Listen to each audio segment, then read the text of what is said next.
Believe it or not, the NFL Draft is now just 29 days away. We will take you inside Pro Day workouts at Ohio State and Alabama, where some of the top prospects were back on the field today. So who's moving up draft boards? And who could really shake things up in the top 5? Lance Zierlein and Bucky Brooks will be here tonight to break down some surprises in Bucky's latest mock draft.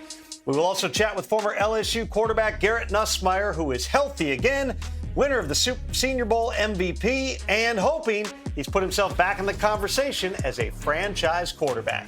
Welcome inside with the Insiders. Alongside Ian Rappaport and Judy Batista, I am Tom Pelissero. It is a Wednesday, or as we are calling it for 2026, a football day. That is the upshot of today's announcement. Yes, the Seahawks will begin their title defense on Wednesday, September 9th. This as a result of another game we'll get to momentarily here.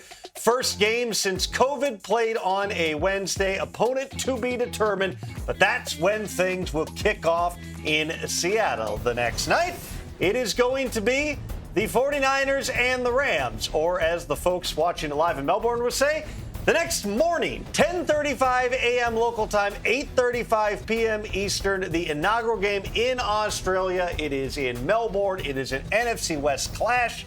The debut of Mike Evans in a 49ers uniform. So many storylines there.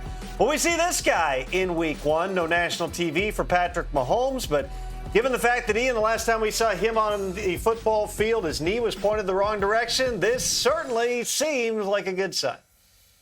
It is an excellent sign for the Kansas City Chiefs, and really inside the organization, this has been something they've been pretty clear on. Patrick Mahomes, who hasn't been in public view in quite some time, is 3 months out from an ACL and LCL tear, and from what the Chiefs people I've been speaking with are saying, he has been in the facility for 7 hours a day, every single day. And if you know Patrick Mahomes, if you're aware of the kind of work ethic that he has, that really is not surprising. But as good as he is going to possibly be, that's what you're going to see.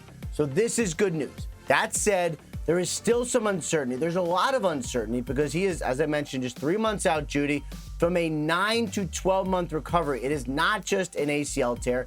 It is also an LCL tear. It included surgery right away just to accelerate the rehab. It also is the kind of thing that can sometimes take a little longer if the knee can be a little stiff. We saw that with Carson Wentz when he was recovering from the same injury.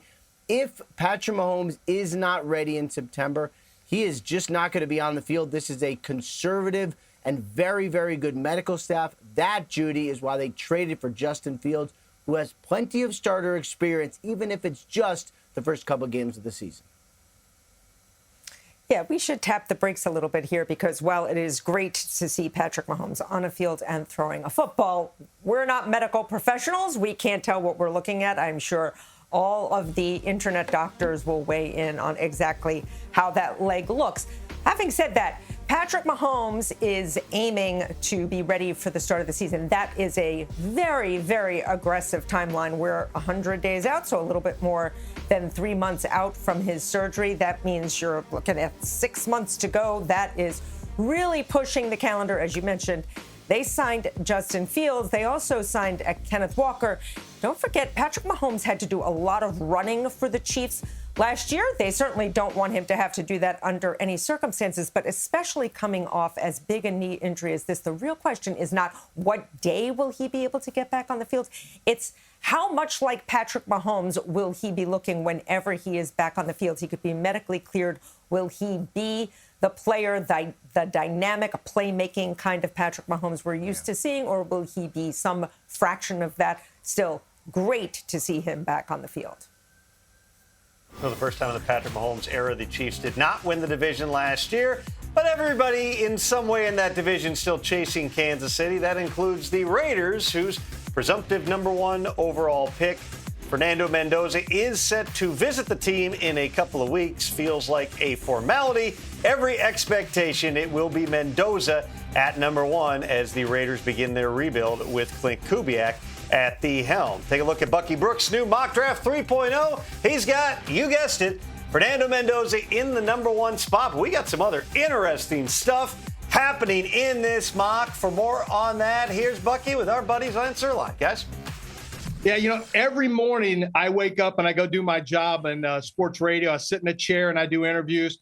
And so I'm going to sit in this chair and I'm going to interview my man, Bucky Brooks. We're going to look at his first round. Bucky, I think the draft really starts at 4 and 5. I think the Titans and the Giants, to me, this is where it gets interesting because both teams can go in a number of directions. Take me through what your thought process was for number 4 and number 5 for you. So the Tennessee Titans, if you go back and look at the history of the franchise, whenever they've been dominant, it's because they have a blue chip running back in tow. When I think about their heyday with Eddie George, and then I think about with Chris Johnson, even to the point Derrick Henry, they've always had an A-plus running back to really steady the franchise. And as they're trying to get Cam Ward up and going, I think about Brian Daboll and what he did with Saquon Barkley to elevate Daniel Jones his first year with the New York Giants. When you have an opportunity to get a special running back and put him in place, it helps everybody on that offense, particularly a young quarterback. Then with the Giants, the G-men have been called the G-men because they are dominant on defense when they're bigger, faster, and stronger than everybody. And you have this dominant front line where you have Dexter Lawrence and Brian Burns.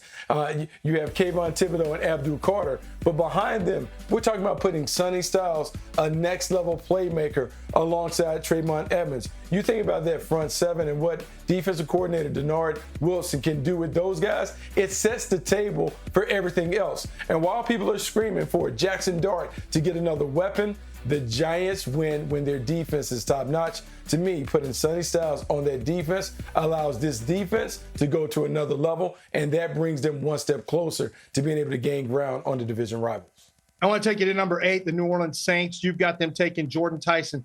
I want you to put your scouting cap on now, and I want you to tell me, if you're working with the team, why are you not concerned that, he's had these hamstring injuries, that it's kind of been nagging during the process. He's not going to run a 40 during this process at all. How much does that concern you that you don't get a 40 time on him?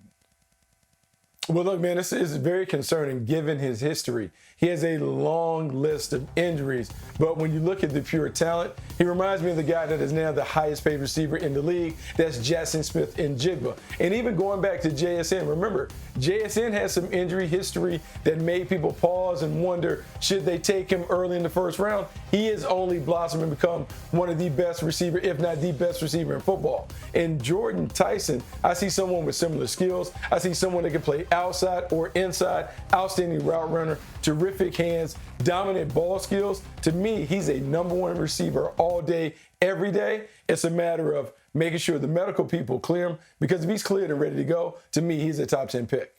All right, let's talk about somebody who's not in your draft. I've got a lot of talk on my timeline about Ty Simpson lately, a lot of it, and he's not in your mock draft. Did you consider putting him in there? Did you think about having someone trade in to get that 5th-year option on the guy who is clearly the number 2 quarterback in this draft? Yeah, so there are a couple teams that I would consider being perfect for Ty Simpson, maybe in the first round. One is a team, the Pittsburgh Steelers at 21.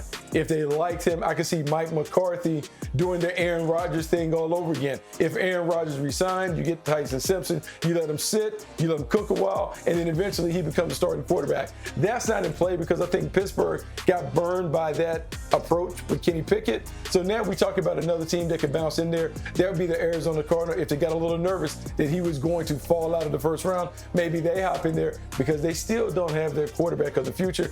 But with Ty Simpson, it's about the limited experience and the durability concerns in terms of the size. You just wonder, can this version of Brock Purdy be successful with such a little small resume? I just wonder. That's why I can't put him as a first-round pick right now. Bucky, thanks for cooking yourself. I'll send it over to Chef Tom now. Chef Tom can do the cooking. I'll be back in a little.